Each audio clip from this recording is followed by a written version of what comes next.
Can you give us an example of a type of mistake that would trip you up? One of those things that would encourage you to grab on to a horrible answer or discourage you from latching on to a good answer?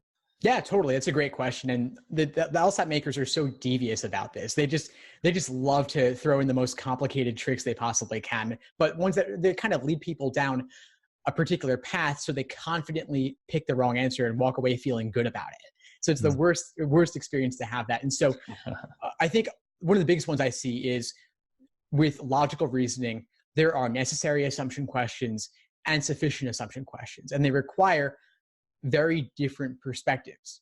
Now, we often love picking answer choices that contain strong language. It feels good to pick a choice that says all people XYZ versus some people XYZ.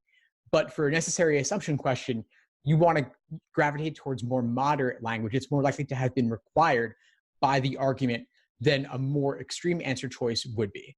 But they'll often make answer choice A the sufficient assumption, which says all, when what you really want is the more moderate choice, which maybe is choice E, that says some. But people will circle A, move on, and never even get to the other answer choices where they might have seen, if they looked at E and thought about it from the right perspective, they would have chosen the correct answer.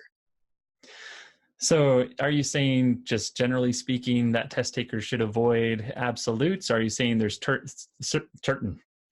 turdy type questions, turton, it's like certain turd questions where they, you got to watch out for certain patterns within those questions to identify whether they are, what did you say, the necessary or Yeah, the the necessary and the sufficient? sufficient. Yeah. So Right.